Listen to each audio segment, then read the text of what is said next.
celebrating the connection with our pets.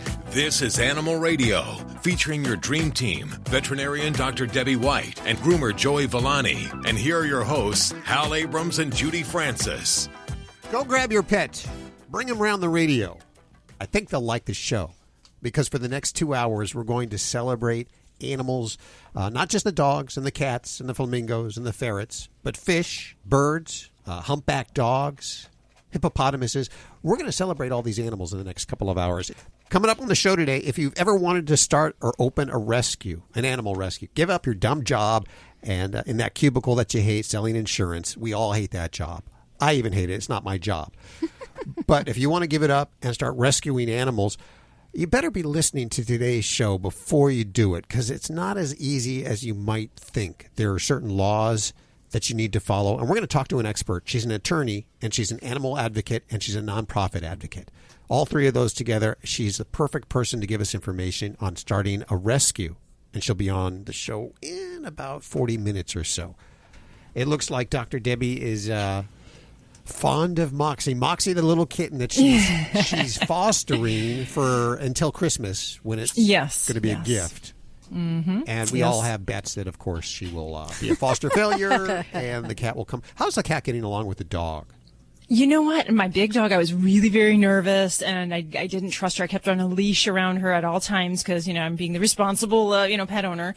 And we finally had a breakthrough moment, and she loves the kitten. Once she figured out she can't chase it, and that was, she was corrected for running after the cat, she'll plop down low on the ground, crawl like on a belly crawl, and get down on the kitty's level and just play in the most tender ways. So I am surprised. I really am that she could be such a gentle giant, really. How much does Nikki weigh?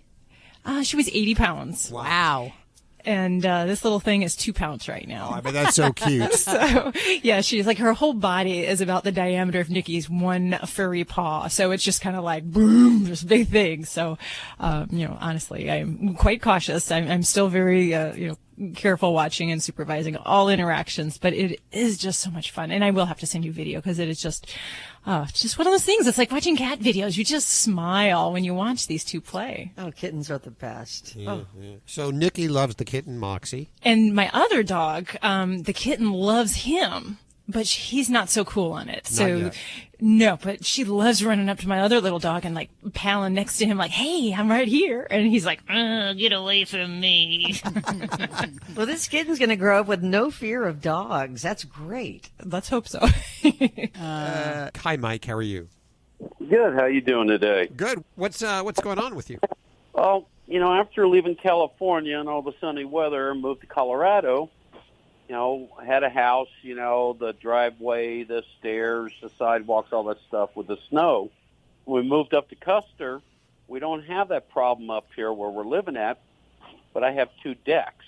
Now, one time in Colorado, instead of getting out and shoveling off the steps at the front door, I decided to use the salt to, melt the ice. Okay, yeah. I threw it all out on it, and a little later, my dogs wanted to go outside, and so we let them out front. They probably weren't out there 20 to 30 seconds, and basically were screaming in pain. Yeah. And, up here, like I said, I don't have the sidewalks and stuff, but my front deck doesn't quite get the sun that the back does. It melts pretty quick out back, and I wanted to use the salt out front because it ices over. But I don't put my dogs in pain again. Gosh, no, yeah. And, that's a great question because when we deal with, snow, ice, and, there's a human safety thing. So you got to do something to help ensure that, people can tread safely in those areas. But, a lot of these types of de-icers can be a danger to pets. And there's a couple ways that is. Some can be directly irritating to the skin, and that sounds like what you've experienced. And then there's others that, if the dog ingests it, it can actually pose potentially a toxic event for them, causing a whole host of different signs. So, there are the problem is a lot of the de-icing products, you'll find they'll say, oh, safe for pets, blah, blah, blah. Well, there really isn't a lot of regulation that can stand behind that. So, you really have to kind of know what you're getting and kind of be cautious because there's all sorts of different de-icers. There's different ones that are calcium carbonate, different types of chlorides. So there's potassium chloride, magnesium chloride, sodium chloride. And of those, I have to say that the ones that I hear the biggest problems with are the calcium chloride products. So they tend to be the most irritating to the skin, and also, potentially the more toxic if they ingest that. So that's one thing to look for, is what's actually in your de-icer. There's also de-icers that are made out of urea, and urea is basically a compound that comes from the breakdown of protein. From what I understand, and my folks in the snow area say that's not always the best product, but it is less toxic to animals. From there, there's all the sorts of things you can do to help your pet if they have to tread in those kind of environments. And sometimes you can't eliminate these products completely. It's just, we live in the world we do with snow and ice. So there's booties, dog booties. You can certainly use those. But a lot of times just water, plain old, irrigating the area. So damp paw wiping down after they've been out in an area where there's a lot of salt, or if they've been out for walking. Because these products, they're, what you had, where your dogs were actually like screaming, saying, "Ow, this hurts." That's a very profound type response. But even milder exposures, we can get dryness of the skin, and that with time will cause more cracking, irritation, and more just chronic dermatitis to that area. So cleaning, with a damp wash rag or even rinsing the paws would be a way to kind of get around that. And I know some people will put a little bit of petroleum jelly or even I've heard Pam spray on the bottoms of the feet to kind of help give a little barrier before the dogs go out in the area to, kind of get into these things. Okay. But yeah, I would definitely say, look at your bag of what you do have. And my guess it's probably one of the more irritating salts that are just going to be a no-go in your situation there. Okay. Yeah. Well, thank you very much. Stay warm, Mike. Luck. Hey, Karen. Hello. How are you doing? I'm doing great. How are you? Good. Where are you?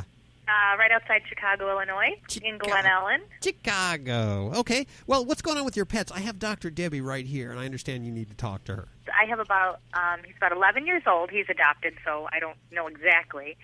And he's got arthritis in his back end, and therefore it's real hard for him to maintain muscle. So I'm wondering if there's a way that I can, either through exercise or some type of diet, build muscle or at least maintain what he has, so it doesn't atrophy. Exactly. And that's the active word right there. So I'm so glad you said that, Karen. When our pets have chronic pain, arthritis, it causes them to not use their muscles in the full range of motion. And that results in disuse atrophy. So the legs get skinnier. And then as a consequence of that, they get less strong. So pets may be unsteady, they may be wobbly, and they may not be as sure-footed. So that's kind of all that cascade of effect. And the basic problem is arthritic pain there. So the most important thing is that we address the pain on many different levels. So that might be a combination of using joint supplements, might be non-steroidal pain medication that we might have prescribed by your veterinarian. And we might use like other pain medicines. There's a great one called Tramadol that we use a lot for older pets as another way of attacking their pain. Is that pill form or is it with a shot? That's a pill Tramadol, form. you called it? Tramadol, yeah, and we can use that along with a lot of these other medicines to kind of complement them. So there's never just one product that I typically put my older pets with osteoarthritis on. I will use a multi-modal approach to this. So we try different things. And then some pets, once we get all that on board, then we can really work on some soft exercise. Very short leash walks. If we have a pool, swimming is a great muscle builder. It doesn't bear any weights on the joints and allows them to use their legs. So we want to make sure a pet is not going to be more uncomfortable. In many areas and some big big cities, we have areas that have pet physical therapy departments. Another option, kind of in this multiple ways of hitting things, is there's a medicine called Adequan, and it's another type. Before. He has been on that. Did that help? It really helped him tremendously, but it's very expensive, so we kind of did it sparingly. Yeah, and that's the downside. It's an injectable form that helps to kind of rebuild the cartilage. And and help keep that joint as healthy as possible. And a lot of pets can really benefit from it, but it's because of the cost. Sometimes it's not the first thing that we'll jump to. But for a lot of pets that we've tried everything else in the world, it can really be very helpful for these guys. So great. And what should he be sleeping on? Should he be sleeping on special bedding? yes, absolutely. For older pets, pets that have arthritic issues, I would definitely go for some nice padded bedding. Make sure that we're not sleeping on hard floors, and we want to try to make sure that they're off cool areas. A lot of times they're drawn to that, but we want to make sure they're not close to chills and things like that. So yes, nice, Great. soft, padded orthopedic bedding is the way to go. So yes, thank you for bringing up those wonderful points. And for our senior pets out there, there's a lot we can do. So definitely work with your veterinarian to find the right plan for your pet. Okay. Go thank give your you. senior pet a big old hug from all of us here at Animal Radio. I appreciate your call. I will. Thanks for your help. Well, don't forget, you can get your fix of Animal Radio anytime you want with the Animal Radio app for iPhone and Android. Download it now. It's made possible by Fear-Free Happy Homes, helping your pets live their happiest, healthiest, fullest lives at home, at the vet, and everywhere in between. Visit them at fearfreehappyhomes.com. And thanks, Fear-Free, for underwriting Animal Radio. You're listening to Animal Radio. Call the Dream Team now with the free Animal Radio app for iPhone and Android. Can we get a quick sweep? Hi, this is Ben Vereen on Animal Radio. Remember to spay and neuter your animals. Okay, go ahead. Hey, what? What? Remember to spay and neuter your animals. And who? Animal Radio. Hi, Ben Vereen. Yeah. It's Yeah. Ben. I can't get that last word. Stay what with your animals? Spay and neuter. Or spay or neuter. Spade and neuter. Yeah, spay or neuter. Actually, spay is for females and neuter is for males, so you'll say... That's right. I couldn't understand. It sounded like something else. Okay, this is Ben Vereen. Okay. This is Ben Vereen on Animal Radio. Remember to spade and neuter your animal for a healthier and longer life.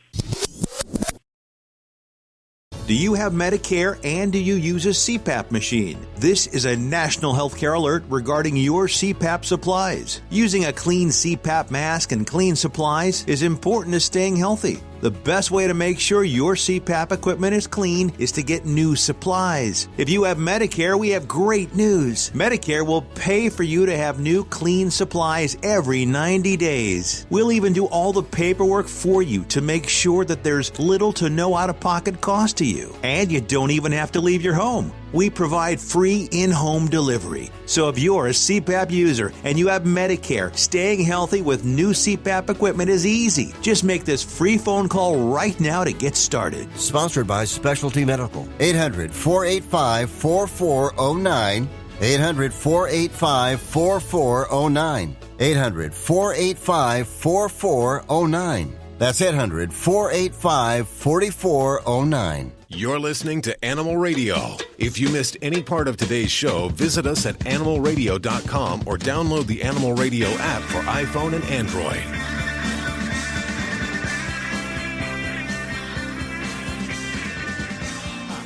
In just a few minutes, we're going to talk to Edward Myers from Ripley's Believe It or Not. Once again, he has selected for us at least a dozen animals that are just a little off the norm. They either have two noses or they're weird color or one thing or another. And we'll give away the book. This makes a great Hanukkah gift, a great Christmas gift for your animal lover. Isn't that the right color, too, for Hanukkah? It is. Blue and white is a Hanukkah colors there. Yes, so it's got Hanukkah colors on it. And speaking of holiday gifts, you're putting together your list of picks for this year. You do this every year. You test out items. You lucky dog. You My get to holiday picks. And it appears that you have Silly Putty there. What is that in your hand? Well, you know, as you mentioned, our pets are getting older, and I saw this product, and this is a product that I will have for my lifetime. Even after my animal passes away, I thought this was really it's unique. Like a keepsake? Yeah, a little keepsake. And what I'm holding is putty. Actually, it's an imprint of my dog's nose. Now, I got a kit that sent me 2 little pieces of putty that I mixed together, and before it hardened, I made an imprint of my dog's nose. Yeah, you just smashed this against her nose? Yeah, she wasn't real happy with it, but it only just took a second. And the kit is from Precious Metal Prints. Oh. Now, what they will do is I send this back to them, and they will make an imprint either silver or gold out of her little nose, that I can make a necklace out of. Oh, wow. And I can wear a little imprint of her nose. And this I will have forever. I just think it's so unique. I'll have it, this necklace will be mine and mine alone. No one will have one just like it. And it'll mean something to me because it's actually made of her nose. So you have a mold there. So I have and the a mold. has her nose in. So you have to send that mold in? I have to send it back, yes. You get mailed the kit. Okay. And then you mix it together, you make the print, and then you send it back to them, and then they will send you the finished product. How much does this set you back? Again, it's called Precious Metal Prints. I'm not sure of the price. You might want to check that out. Yeah, thank you, Hal. Yeah. But if it's the right gift, then does it matter? Really? It's priceless. Yes.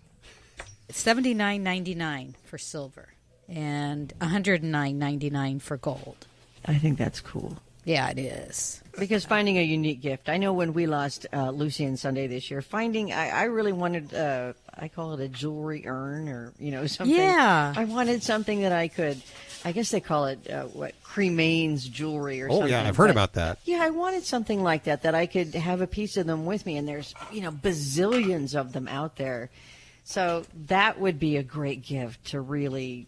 you would already have something of theirs that's forever. Yeah, I will have this for a lifetime. And it's like what you were just talking about, Lori, is the rings they make diamonds out of the ashes. That's amazing too. But gosh, where would you even begin? Judy, that's your department. Look it up. Okay, so the precious metal prints, you can find them online. In fact, all of these picks that Judy has through the next few weeks, all available over at animalradio.pet. Okay, I'm looking at the diamonds, and I just don't know. Some people whip out their phones and look things up all the time. I'm like, we're slow here. You need a 20-year-old there. Okay, wait, I know you're right. Can you send one over? Okay. That sounds a little creepy. I know that was kind of. I didn't mean it like that. I really meant tall, blonde, and studly, right? Add some few requirements. Hello, Animal Radians. It's Robert Semro, your Pet World Insider, here with this week's Animal Radio list. 5 holiday traditions that can land you and your pet on the naughty list. The holidays are a busy and sometimes chaotic season. We all want it to be the best season ever, and it can be. But keep in mind some of your holiday traditions can put your pets at risk. Here are some helpful reminders for pet parents. Decking the halls with boughs of holly can be very dangerous for our pets, so you may want to skip that tradition altogether and just stick to the jingle bells. Mistletoe and holly are a holiday tradition, but if ingested by dogs and cats, these can cause some severe issues. So make sure that if you're going to use them, you do so with care and vigilance. Christmas trees are a holiday tradition for most of us, and I know that brings with it several things that reasonable pet parents must take into consideration. Let's start at the bottom. That's right, the water reservoir is so tempting for our pets. The problem is that the water can contain bacteria, chemical additives, and other preservatives used to keep the tree fresher longer, but they can cause problems for our pets. One simple solution may be to put a small amount of chicken wire or screen over the opening of the water basin. This allows you to check it and fill the water, but keeps your pets safe. Ornaments make the Christmas tree something beautiful and warm. Unfortunately for our pets, this can be seen as a new playground for them to explore and play with. So be sure to have an ever-watchful eye on the ornaments and keep ornaments off the lower and easier to reach branches. Also, if you have glass ornaments, keep them in the curio as they are far too dangerous and not worth the risk to your pets. Speaking of dazzling Christmas trees, I can't forget the Christmas lights. These blinking and flashing lights and lasers, all that stuff, adds beauty to the tree and raises the curiosity level, especially for cats.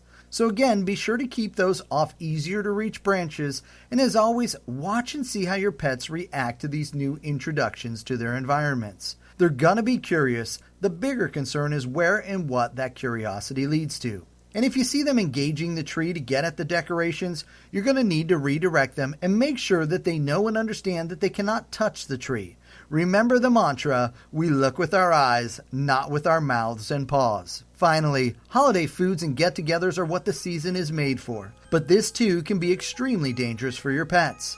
Make sure your guests know they are not to share their food and beverages with your pets. And also, make sure your pets have a safe place to retreat to so that they're not overwhelmed or overstressed.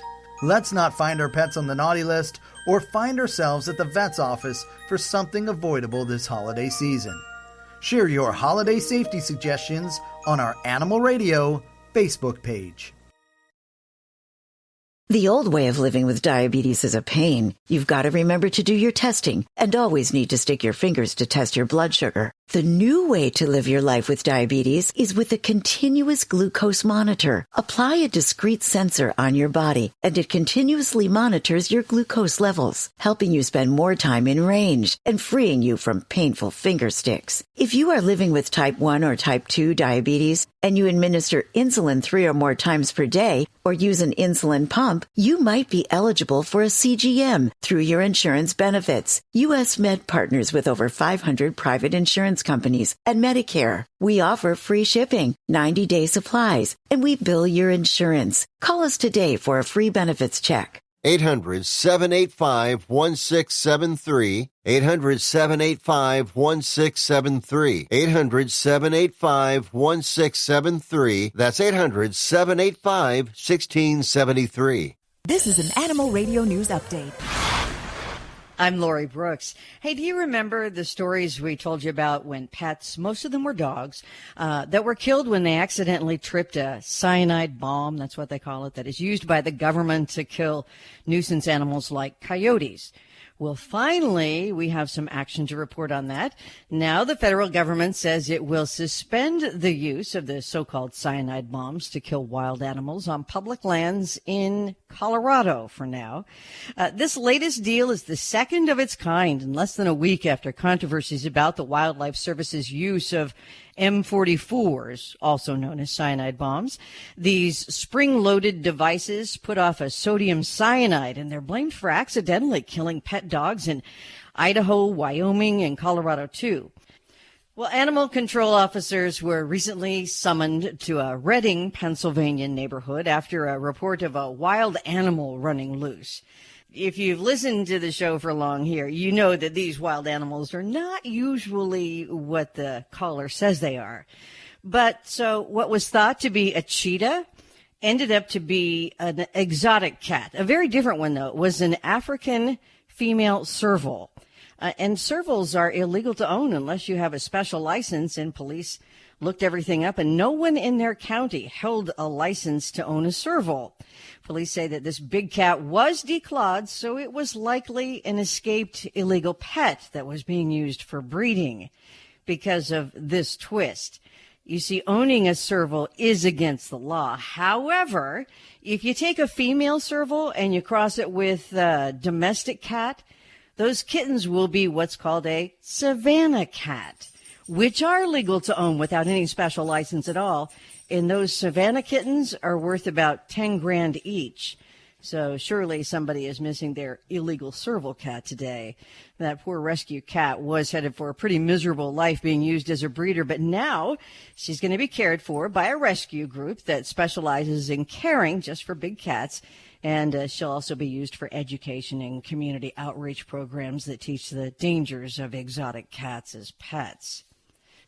Well, so what's new on the pet care horizon? You know, Joey's always into the latest grooming products. I always want to know about pet care. What can I give my pet that's going to take care of this and that and help them in all of this? Well, I can tell you now about the 5 finalists for this year's Pet Care Innovation Awards, and they have just been announced.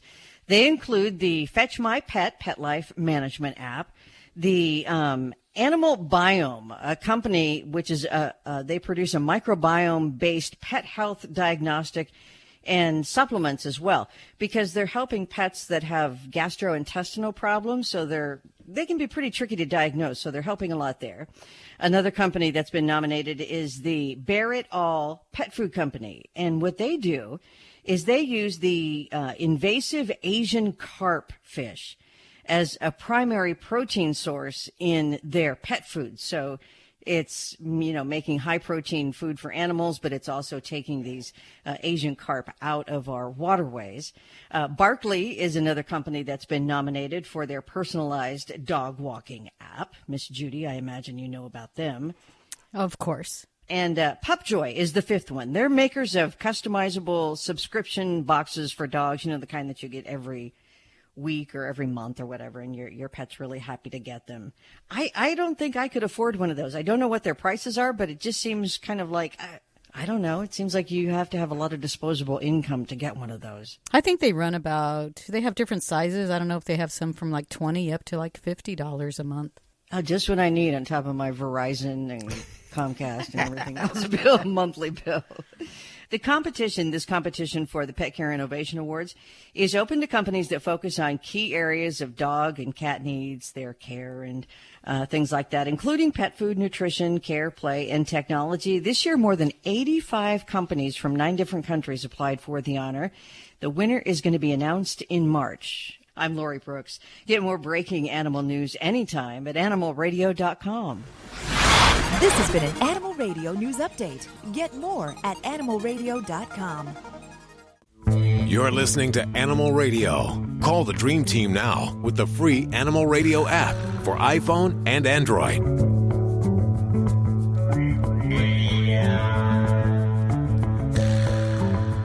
Well, it's Animal Radio, celebrating the connection with our pets. Animals of all sizes. Some with multiple noses or conjoined twins. How cool. Some that might be hunchback or bald. We love them. Any way you cut them. And you might find some of these animals in Ripley's Believe It or Not. Shatter Your Senses, the new book. And every year we get this book and we get to give it away. It's so cool. And it's a 3D book on the cover again this year. And I look forward to it every year. I'm going to hold it up to the microphone so listeners can see this cool That's 3D awesome. thing. Eyeball. Isn't that? And every year we have Edward Meyer joining us. Hi, Edward. How you doing? Pretty good, thank you. Thank you for having us back on again. You know what? Radio never does this book justice, unfortunately. But bright blue foil. Yes. You cannot miss it in the bookstore. No. I guarantee it'll be the first one that jumps off the shelf at you. And literally. Roughly 1,600 stories in the book. It's an oversized coffee table format, 256 pages plus indexes. 600 photographs, so 200 pictures, 2 pictures per page, all new content. The day we finish a book, put it out on the market, we start the next one like a day later. Sure, it takes a long time. It's a full 1-year job for about 10 different people work on it from start to finish. Now, I'm looking at page 120, and I'm finding this 2-nosed dog, which, from the, it could be photoshopped, as far as I can tell from the picture there. But you go out, you verify. But in this case, I've actually seen the real animal. That's your job. He's alive and well in Venice, California, and you go pet him if you want, and his name's Toby. Now, the book has, I can't even remember, apologize, roughly 10 chapters. The animal chapter is pages 92 to 131, so, almost 40 pages of really cool animal stories. And, the 2-nosed dog is one of everybody's favorite because it's a cute dog, but there's some other really good stories in here, too. What other animal stories come to mind for you? My favorite, all out and out, is always albinos. And we've got a 2-page spread, 110 and 111, and Ripley's owns an albino lioness, like you see on the bottom there. We own an albino moose, which we were on a fishing trip, and we went to a tiny little bar in very high northern Ontario, and they had the taxidermied albino moose in the bar. Now, they didn't believe us. They didn't know us from Adam, but we really wanted to buy this moose, and they thought we were joking. And we were so desperate to buy this thing, we actually offered to buy the whole bar. Jeez. And the bartender just was laughing at us, and he just didn't take us serious. Well, I left the guy my business card.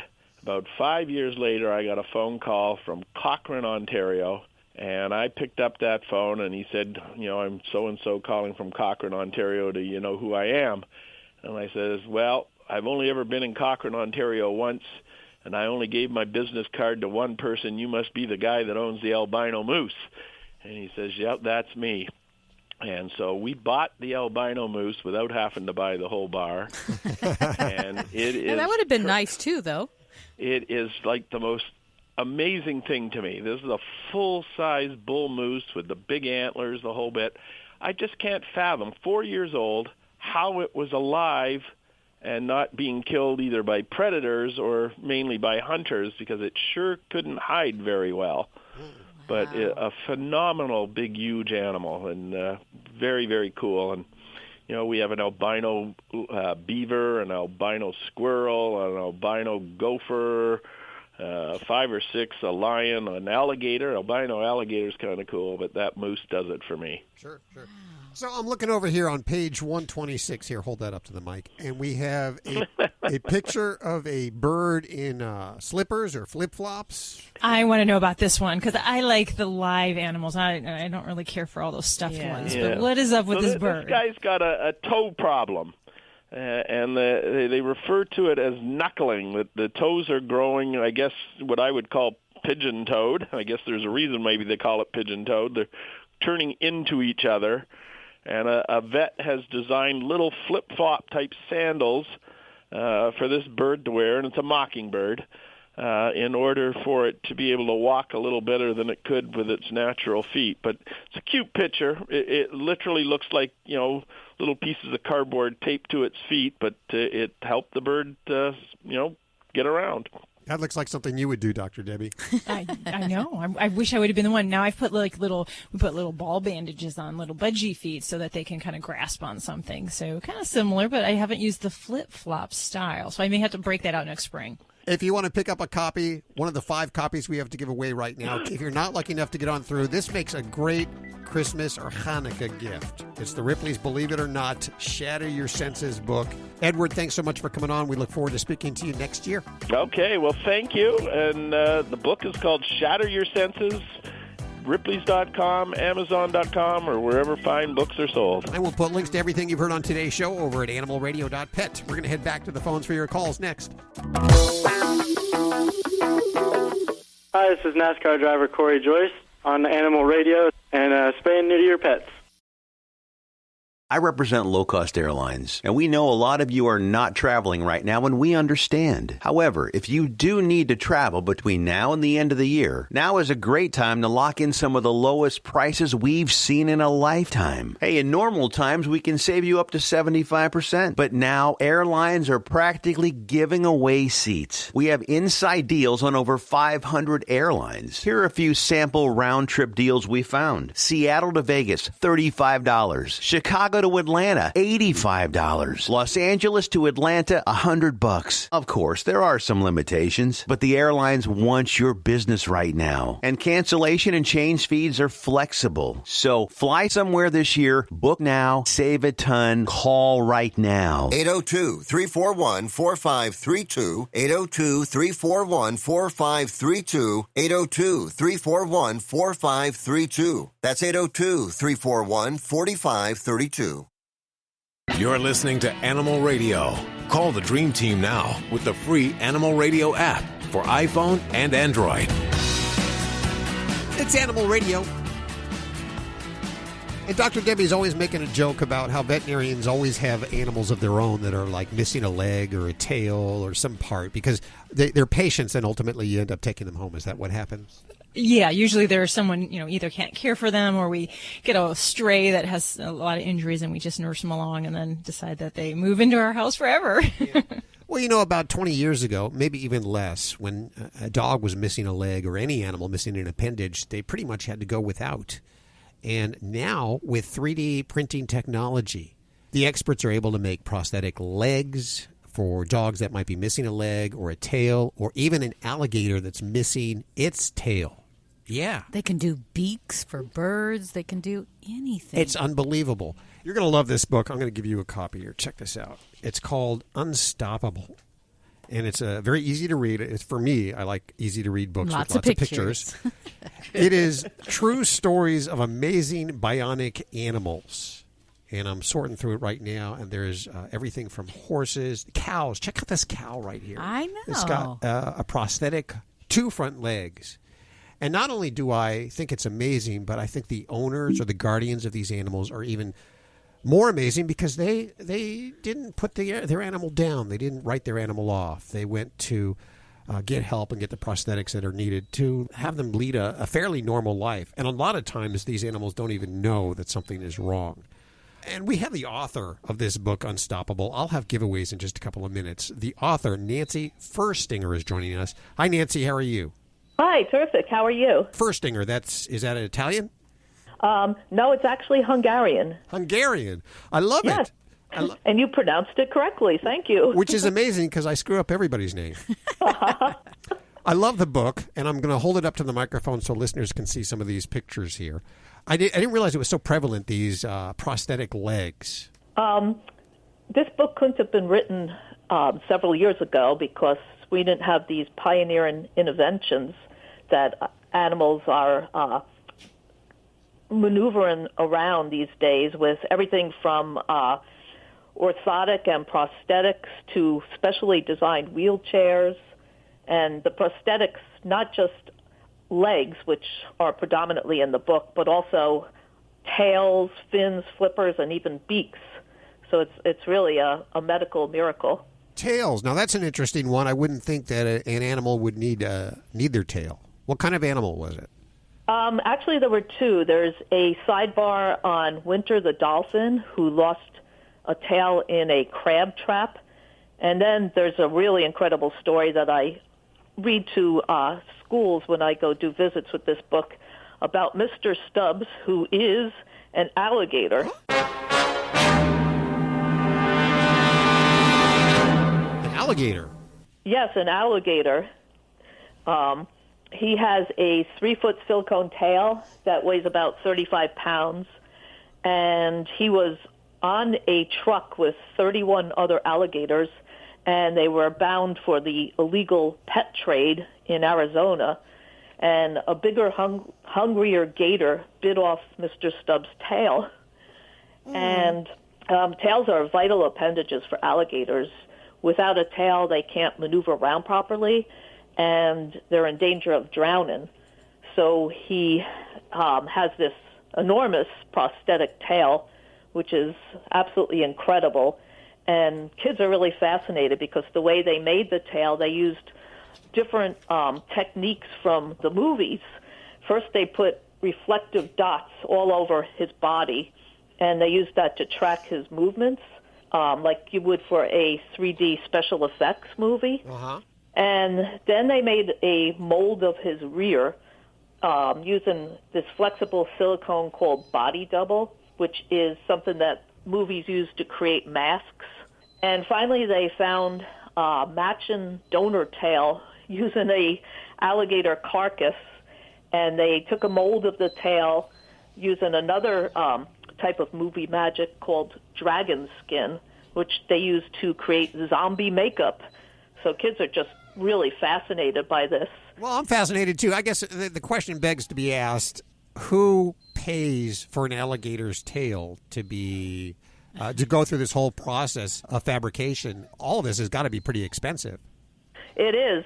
He is in the Phoenix Herpetological Society, so people have donated toward this, but alligators grow and continue to grow for 85-year lifespan, and he'll need probably around 20 tails, so each one costs around $6,000. Wow. So they're going to have to really ask for some hefty donations throughout his life. Do you think these animals know that something's wrong?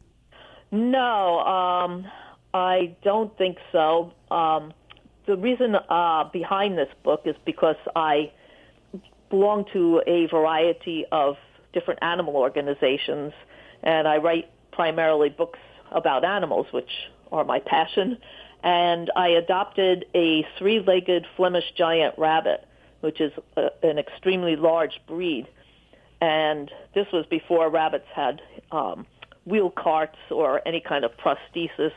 But she maneuvered around just perfectly. She didn't let her physical disability get in the way of, expressing her joy and running around the house. So I think most of these animals, of course, they're, glad to be more mobile with all of these innovations. Us humans could take a lesson or take a note from that, huh? Exactly. Okay, I have 10 copies of this fabulous book, a very inspirational book, Unstoppable, the true stories of amazing bionic animals. Nancy Furstinger, the author. If you call right now, I will give you a copy. If you're not lucky enough to get on through, head on over to Amazon or your favorite bookstore and ask for Unstoppable. Nancy, thank you so much for joining us today. Thank you. It was my pleasure. This is Animal Radio, baby. Looking for cheap flights or cheap tickets? Call the low-cost airline travel hotline now for prices so low we can't publish them anywhere. We'll even save you money with cheap travel deals on hotels, rental cars, even complete travel packages. Call us first for the absolute cheapest prices on U.S. and international airline tickets and hotels. 802-341-4532. 802-341-4532. 802-341-4532. Celebrating the connection with our pets. This is Animal Radio, featuring your dream team, veterinarian Dr. Debbie White and groomer Joey Villani. And here are your hosts, Hal Abrams and Judy Francis. Well, during the break there, I just went to the bathroom, which is probably more information that you need to know. But Absolutely. While I was in the bathroom, I noticed that we have a scale in there, which is very strange for any business to have a scale in the bathroom. Of course, I hopped on it. And I'm very delighted to say that I've lost a couple of pounds this last week, which is great because I've been putting it on. How can you do that at the holidays? Well, that's what I'm saying, is it's about to be over. I'm soaking it in right now, those 2 pounds lost, because I will gain 10 pounds in the next week with, just this weekend alone, with all the great food and the pies and the cheesecake. Now, you got to remember, I know you're going to be enjoying your leftovers, but you really need to be careful with your pets. How's that? Because, a lot of times people will share their meal and the leftovers with their pets, and the same kind of safety things apply for pets.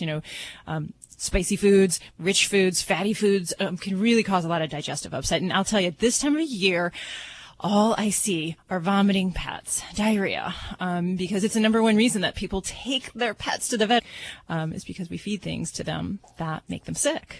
Yeah. Well, what about that dark meat that we don't usually eat ourselves? Can't we just give that to the cats and the dogs? Well, the dark meat, the skin, the bones, all of those are going to be a little bit more risky than if we stick to plain old white breast meat. Oh. That's going to be the safest, the lowest fat, and the least likely to cause digestive upset. So, as a veterinarian, I have to say don't share your holiday treats with pets, but we know that about 60% of pet owners do share some part of their holiday feast with their pets. So be smart. Avoid the gravies, nothing rich, none of the sauces, and leave the bones and the leftovers, aside when they get too old. 4 days is my rule. If it's in my refrigerator at 4 days, I won't eat it. So don't feed those things to your pets, or they will be sick. So I got to throw out that head of lettuce, which is now looking like a lime. That's a whole different thing. I don't know. But I can tell you, I have a dog right now in the hospital that has pancreatitis from eating smoked turkey. It's not even that it was bad turkey. It was just different from what this dog normally eats. And she's horribly ill. 4 days, vomiting, diarrhea, not eating, blood coming out of her backside. So she's really in bad shape. And this actually can be life-threatening. So things like pancreatitis can be triggered when we feed these yummy leftovers that we enjoy during the holidays. So be careful. What leads to pancreatitis besides feeding table scraps? Sometimes it can happen without any dietary cause. And we do see this a lot in breeds like the Schnauzer, which are actually prone to pancreatitis. But usually, it can be due to a rich meal, a fatty meal. But it can actually just be something different that the pet doesn't normally eat can trigger pancreatitis. So it doesn't have to be, just something that we think sounds really rich. You know how people say, just today. So, really, one time can do that? Yeah, and I've had people say, I've fed my dog table scraps their whole life. I've never had a problem. Well, good for you and good for your pet, but, this may be the time you do have that problem. So, you just have to know what you're doing and know that there's a risk with that. And, our pets they thrive on a consistent, steady diet. When we switch things up and add in things, it actually will trigger digestive upset. So. You hear people saying, I feed it to them all the time, or I give them jerky all the time. Nothing's ever happened. Mm-hmm. It's like I'm driving a car with a blindfold on. Nothing's ever happened. Well, eventually something is going to happen, and you got to be very careful with that. Or you have the ones that say, I just gave him a little piece. fleece. Yeah, or the bones. I've had my dog bones their whole life and never had a problem. So I can tell you, I'm going to be so tired of pets with vomiting and diarrhea. We'll probably have a couple bone foreign bodies that are going to be coming along the way. So we see the full gamut of this around the holidays, as vets do everywhere across the country. And no bones are good. I mean, no bones. No bones are safe. No bones are really safe, and there's always that risk that it's going to cause damage to the teeth. Really hard. The butcher's bones. A lot of times, dogs will chew on those things and crack their teeth.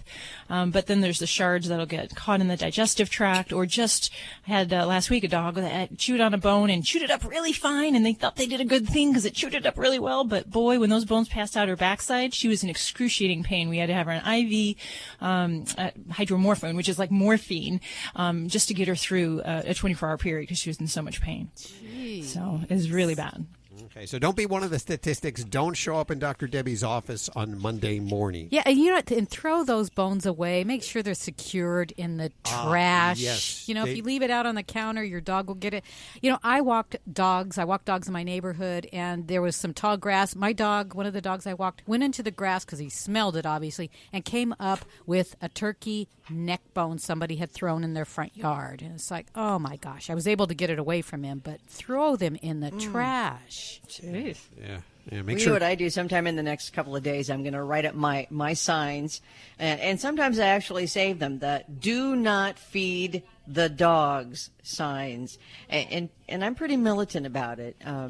Nobody's ever crossed me, but I mean, at least they know, that you care. Where do you put these? If they get, I tape them on every door in the house.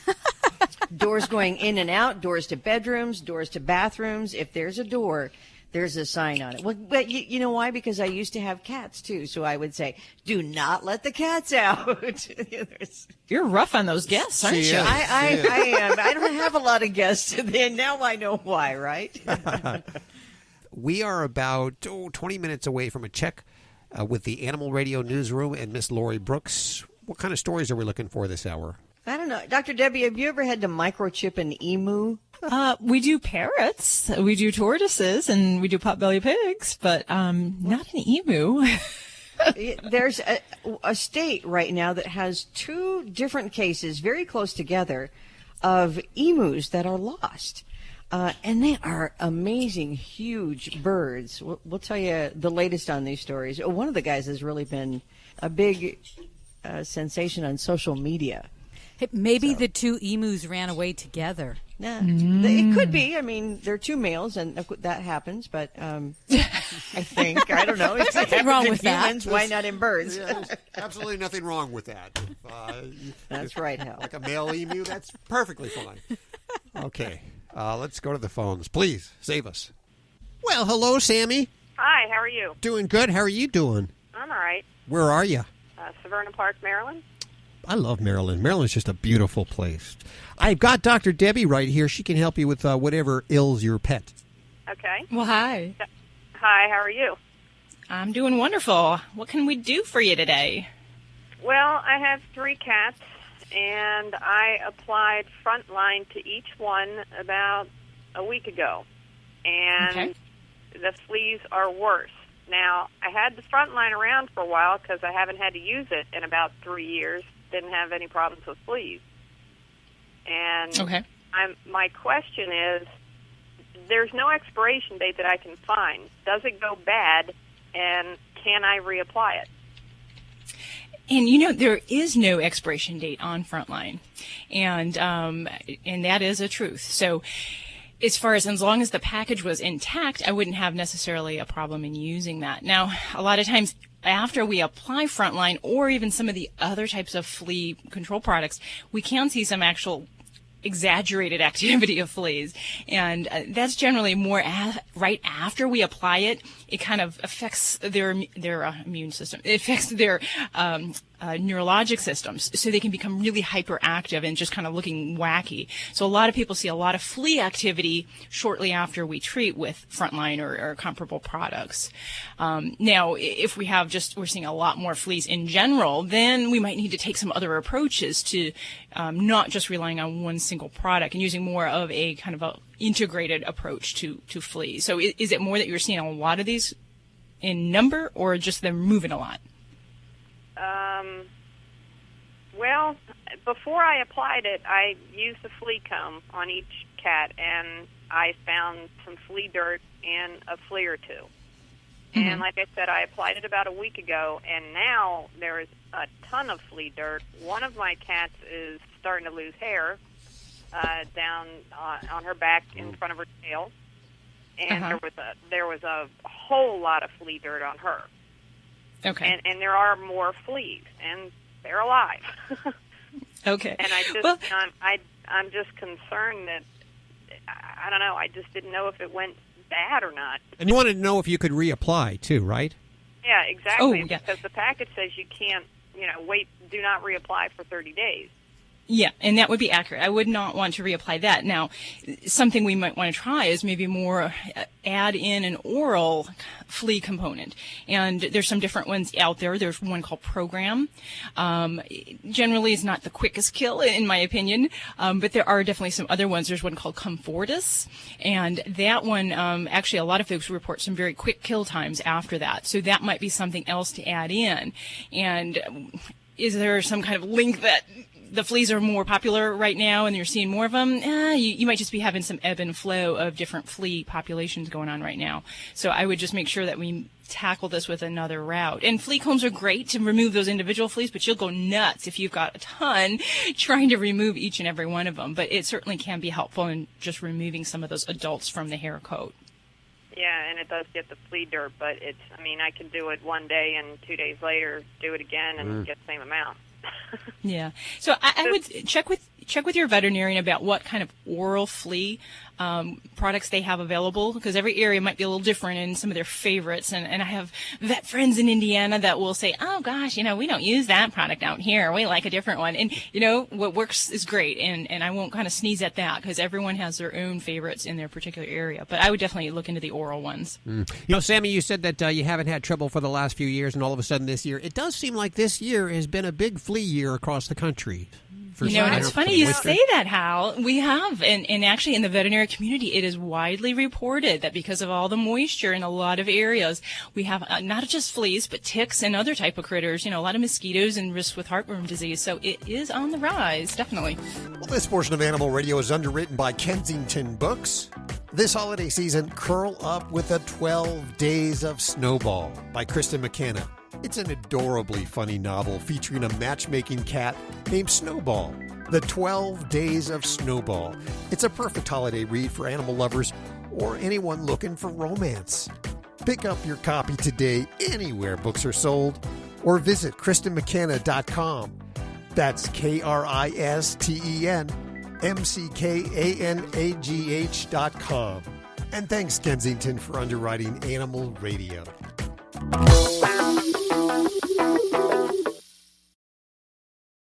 This holiday season, we're in for a treat with The 12 Days of Snowball by Kristen McKenna, a heartwarming novel partly told from the perspective of a mischievous feline named Snowball. Snowball considers herself the official matchmaker for any lonely humans in her life, and it's a job she takes very seriously, especially at Christmas. The 12 Days of Snowball by Kristen McKenna is available everywhere books are sold. For more info, visit KristenMcKenna.com. That's KristenMcKanagh.com. Hi, this is Dean Koontz on Animal Radio. Please spay and neuter your pets.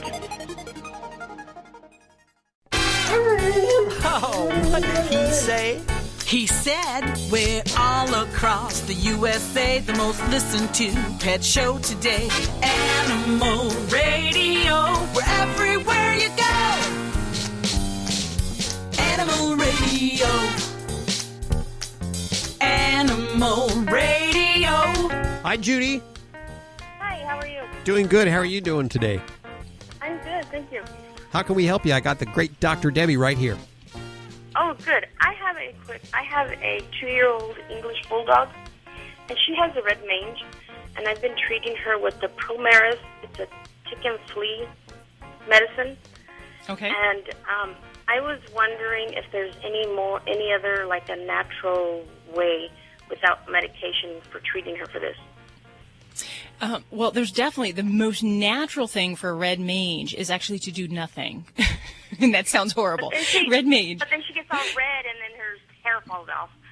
Okay, so obviously that's not a good solution for you. And I say that's partly jokingly, but red mange, which is actually Demodex mites, in many cases will go away on its own. So in about 30 to 50% of cases, it'll go away on its own. If it doesn't, we really have to address other underlying causes. And it's basically a type of mite that can be passed with heredity. And it also is affected... Yeah, exactly, from her mama. And it's also influenced very much by the pet's own immune system and their own ability to clear that. So for pets that have more generalized problem or more chronic problems, we really have to look at focusing on all those other ways that we can improve their overall immune status. So for female dogs, if she's not already spayed, she needs to be spayed because the hormones of... You did that already. Super. Yes, I did that a long time ago. Great. Good. Now, for some pets, if we're not getting good control with something like Promeris, not everyone has super results with that. And in many cases, we'll use that every 2 weeks to every month to help treat the demodectic mange. And if that doesn't do it on its own, don't feel bad. In many cases, we'll have to add in other things. Now, in your question to natural remedies, probably not anything simple that's going to treat the mange by itself, but more to kind of support her immune status. So I would really look at other things, whether we need to use something like ivermectin along with the Promeris. For some pets, we can try a medication interceptor, which is a different flea tick medicine, and that might be of some use. But we also want to look at this immune support. And so sometimes things like probiotics, which can help support the immune health of the gut, that can be very important. And then also making sure we're looking for other disease processes in the body. We test for thyroid disease. We test the blood for other issues that might be present and then treat those, because that will have an effect of improving the immune support of the body and then thereby helping the red mange. So it's kind of more of a cascading effect of all these other things that can influence the pet with the red mange. And the other thing is that many times with a lot of different types of mange, they have bacterial infections in the skin. So we have to get them on courses of that to treat the secondary effects of all that. So has that kind of been your battle cry of what's been going on here? Well, my thing is I give her the Promeris, and I only give it to her probably every 3 to 4 months. It's not all the time. Okay, and that I would say is... And I don't dip her. Okay. Every 3 to 4 months is definitely not frequent enough to effectively treat the mite. So if that's the purpose, is to treat the mite, you're not getting anywhere close to that. You're treating more for fleas and ticks with that.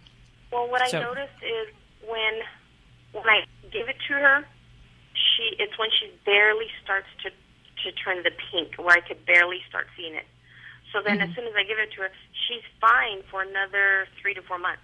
So it's like I think it's coming on, but I didn't want to give it to her so much because, I mean, it smells horrible, and I didn't know if it could cause any damage to her also. Yeah, and definitely I understand all of those concerns, and we don't like to use products if we don't have to, but if you're only using a partially of what it's just prescribed for, then we're only doing her part of the good. And this isn't unusual. Okay. We see this with ear infections and skin conditions in dogs, that if you only do things for a short period of time and don't follow it through as prescribed, you're going to have relapses of problems. And that, I think, is what you're probably dealing with here. So before I'd say you're having a failure of Promeris not controlling this, I'd say we want to make sure you're being diligent on following those instructions by your veterinarian, and then perhaps doing these other things, looking at other underlying immune problems, and then maybe adding in a secondary medication such as oral ivermectin, which we can use along with that. So might just need to step up the game. And, you know, I understand you want a natural remedy, but if we're not getting where we need to, I think you really got to take the bull by the horns and get control of this. So, okay. Hers doesn't really get very, very severe. That's why I try to keep it under control as soon as I see it. Mm-hmm. So that's why I was just wondering, you know, because I don't let it get to the point where it gets that bad. Yeah, I understand. And, you know, it's kind of your choice. You know, you can go through these cycles of ups and downs, and that's, you know, in many cases, it may clear with time. But if it's not doing that, you really got to step up to the treatment regimen and really tackle this appropriately. That's all I can say. Okay. And Okay. is this like a permanent that she would have to be on all the time? Well, not typically. There are some dogs that can have some chronic Demodex problems, but I'd say they're more a function of us as the humans in not treating it effectively for a long enough duration. So that would be the number one reason why I would have a chronic Demodex. There are pets that we have chronic problems with, but I always look back at the human end of things and blame us first. Either, we don't have the right treatment regimen or we're not staying faithful to what we're supposed to be doing. So look inside yourself. You're listening to Animal Radio. Call the Dream Team now with the free Animal Radio app for iPhone and Android. Hey, this is Brian DeTillo. I play Lucas Roberts on Days of Our Lives, and you're listening to Animal Radio. And please don't forget to have your pet spayed or neutered. That's my favorite saying from Bob Barker, by the way. All of us here at Fido Friendly Magazine can't wait to get on the road again with our favorite Fido. We know that it's just not a vacation without our furry companions by our side. Start daydreaming now and visit FidoFriendly.com to scout out places near and far so you will be ready for your next adventure once it's safe to travel. That's FidoFriendly.com. Until then, stay safe and leave no dog behind. This is an Animal Radio News Update. I'm Lori Brooks. What the heck is going on in Minnesota, where 2 different families are searching for their lost pet emus? Really? Yes. Really? Police in this town of Chaska and the surrounding region also say there are 2 emus on the loose there now. One of them has been out since April and the other since September. Now, even though emus cannot fly because they are big, let's call them huge, and obviously they are not easy to catch, right? Or they would be home by now. They stand over 6 feet tall and weigh up to 120 pounds. This big bird who started all of this back in the spring is named Dork. He has been a huge hit on social media with people posting pictures when they spot him around town. You can actually, if you want to know where he is, you wouldn't, the police are not going to be of much help. You just go to his Facebook page because that's where all the latest sightings are. You can also buy T-shirts with Dork's picture on it. Now, the other emu, not quite so blessed. He isn't named, and the owners say their emus are more like lawn ornaments for them, but they still want him to come home. Now, by the way, do not try to chase an emu, because even though they're big and kind of lumbering looking, I mean, picture Big Bird trying to run. These emus can run 30 miles an hour, so really, you're never going to catch it. That's fast. A California couple whose home has been frequented by a family of bears has now captured some video of the moment some bear cubs got inside their home recently for a delicious meal of, what do all wild animals seem to love? Cat food. Cat food. Yes, that's right.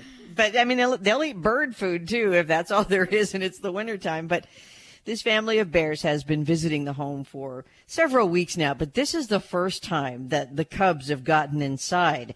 And here's how, if you're wondering. Apparently, the couple leaves their sliding glass door open about 5 or 6 inches so that their cats can freely go in and out. And the cubs just managed to kind of squeeze right on through. They used to have a board, and I know I used to do this, where you would put the board down to where they couldn't open the door any more than the 5 or 6 inches. They lost the board, the cubs got in, and they've got some great video now. That's great. I'm Lori Brooks. Get more breaking animal news anytime at animalradio.com. This has been an Animal Radio News Update. Get more at animalradio.com. Need a fix of the good stuff? Get more Animal Radio with the free Animal Radio app for iPhone and Android.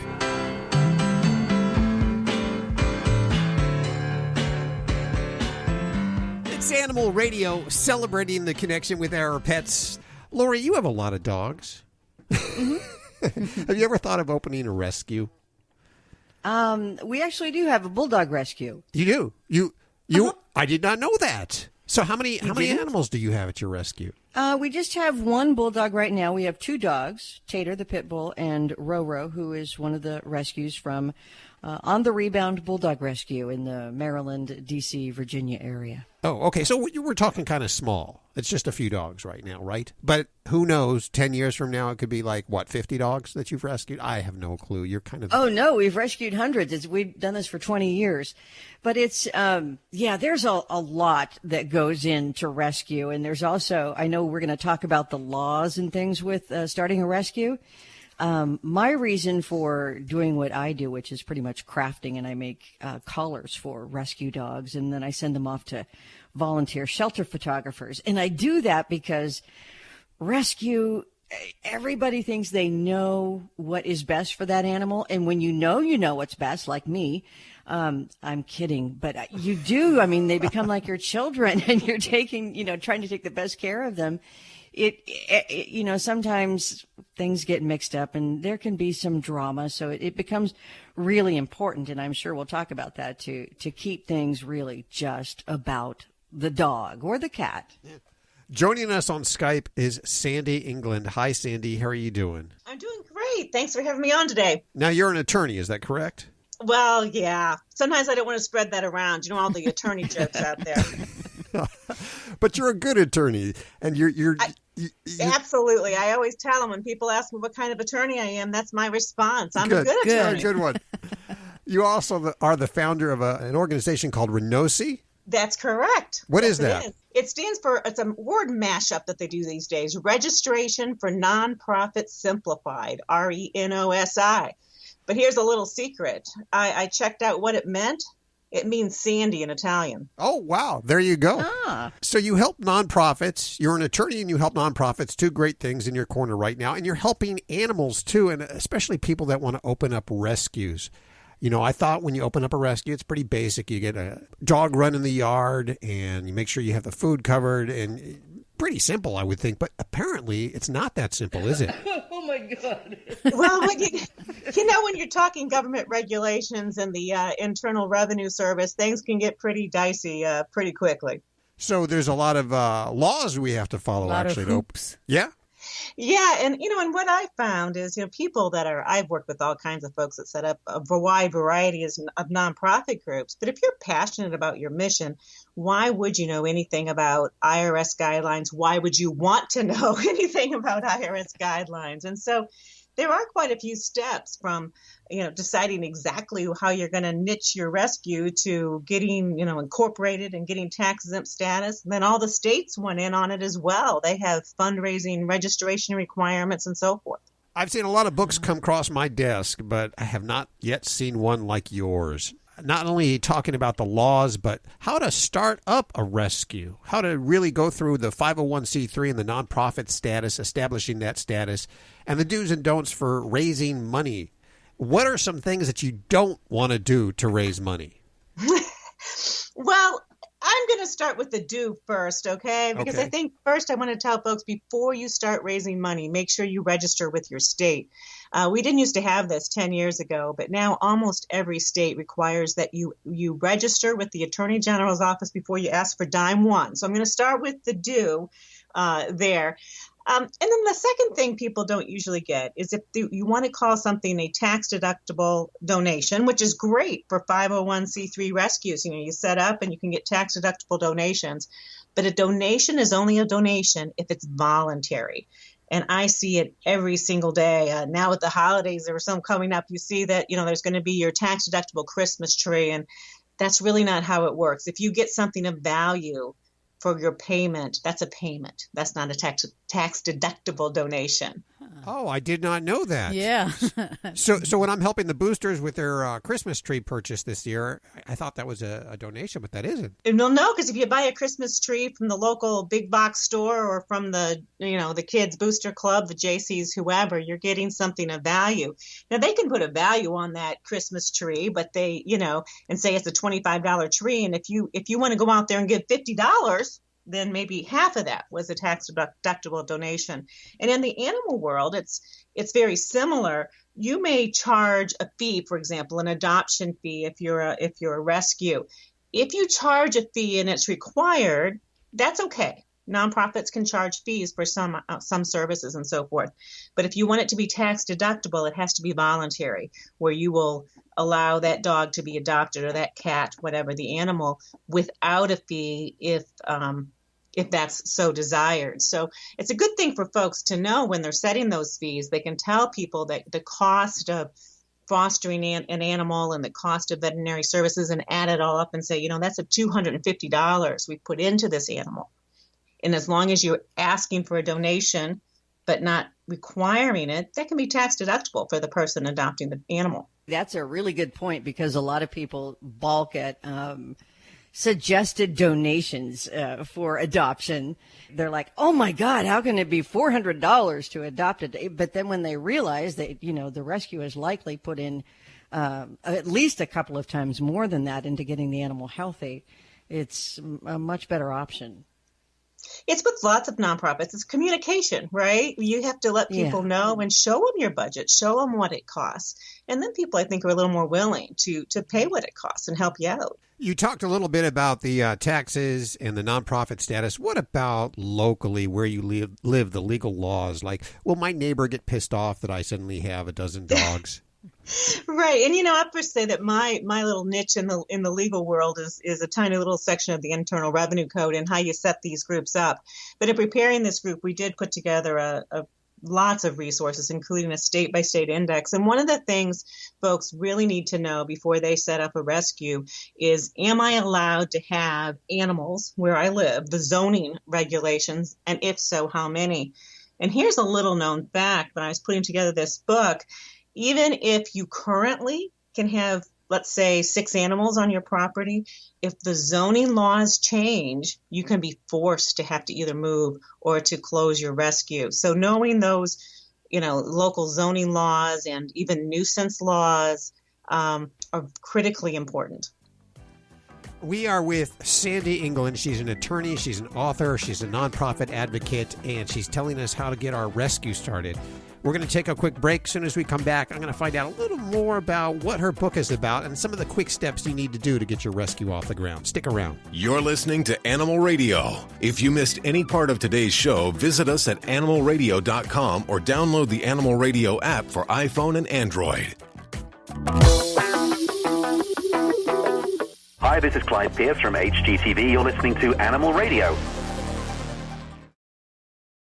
The old way of living with diabetes is a pain. You've got to remember to do your testing and always need to stick your fingers to test your blood sugar. The new way to live your life with diabetes is with a continuous glucose monitor. Apply a discrete sensor on your body, and it continuously monitors your glucose levels, helping you spend more time in range and freeing you from painful finger sticks. If you are living with type 1 or type 2 diabetes and you administer insulin 3 or more times per day or use an insulin pump, you might be eligible for a CGM through your insurance benefits. U.S. Med partners with over 500 private insurance companies and Medicare. We offer free shipping, 90-day supplies, and we bill your insurance. Call us today for a free benefits check. 800-785-1673. 800-785-1673. 800-785-1673. That's 800-785-1673. You're listening to Animal Radio. If you missed any part of today's show, visit us at animalradio.com or download the Animal Radio app for iPhone and Android. It is Animal Radio, celebrating the connection with our pets. And many of you, looking down at your radio right now, many of you, yes, you have a rescue or you rescue animals. Or you want to start a rescue. All of these, all acceptable. I know that I would start a rescue, but it would only be by accident. It would be like I took in a couple of animals that I would foster, and then all of a sudden I'm a foster failure, and then I try to adopt them out, but then I don't want to adopt them out. I could easily see having a dozen animals that I call rescue. But you do have to go through some laws to make your rescue legal. If you're collecting donations, you have to make sure you have your nonprofit status. Brand new book out called Rescue Me, and the author Sandra England, and she's joining us right now.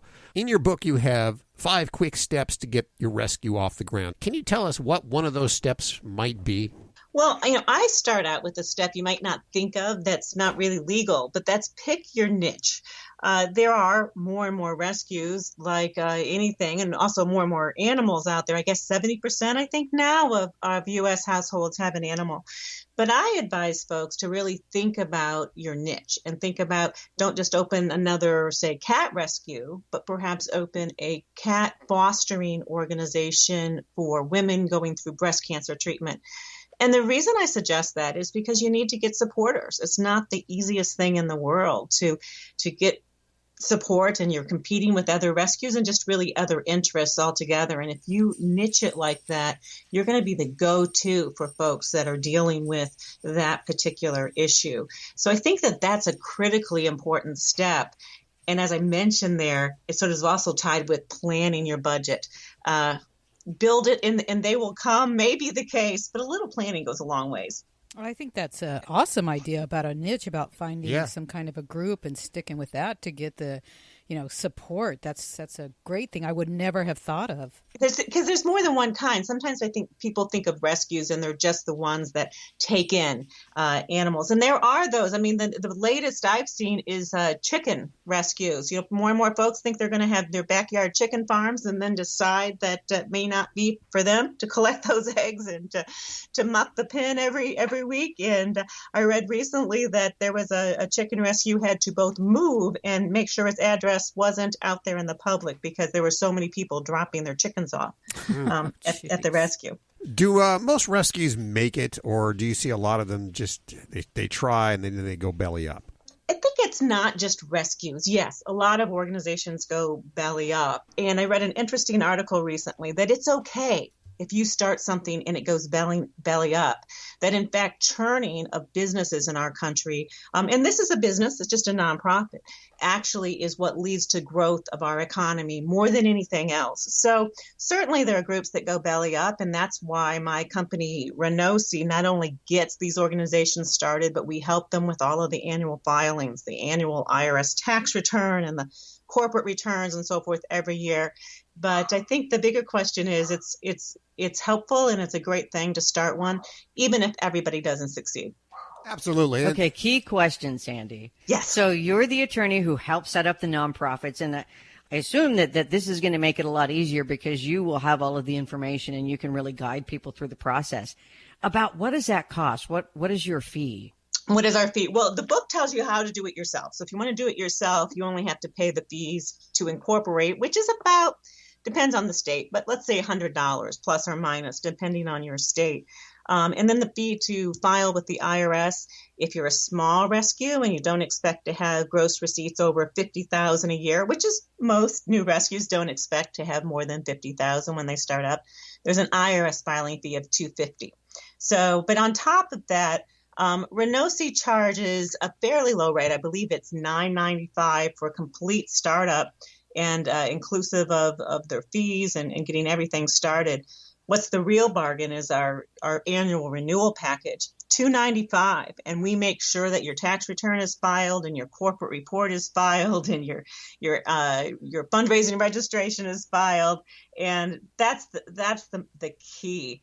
Out there, last year the IRS approved 80,000 new organizations as tax exempt, and they went around and they revoked 50,000 others because they didn't file their tax return. Jeez. So getting started is only, a tiny bit of the battle, and that's, I think, our little niche out there, so to speak, is that we're helping these groups stay in compliance year after year. You're doing all the work that I hate to do. Absolutely. Yeah. I have 10 copies of the book. It's called Rescue Me, Your Step-by-Step Guide to Starting an Animal Rescue. The book has this passphrase or code inside. Explain what that is about. Well, the passphrase inside leads to our website. There's an author website. It's my name, sandrapfauengland.com, and that's in the book as well. And on our website, we have all kinds of templates, fostering agreements and adoption agreements and partnership agreements if your rescue is going to partner with another animal welfare organization. The step-by-step animal laws, you name it. There are just lots and lots of resources that are more helpful if you can download them from the internet. So the passcode in the book just links right up to our website so that you can take real advantage of all of those templates and resources that I've provided in the book. And if you can't get through today to pick up a copy of the book, head on over to Amazon or your local bookstore and ask for it. Rescue Me, Sandra England, joining us. Thank you so much for spending time with us today. Well, thanks so much for having me on. Well, it's time for us to go. We'll see you next week for more Animal Radio right here. If you need your fix during the week, head on over to animalradio.pet or download the Animal Radio app for iPhone, Android, and BlackBerry. That was a good one. I know, huh?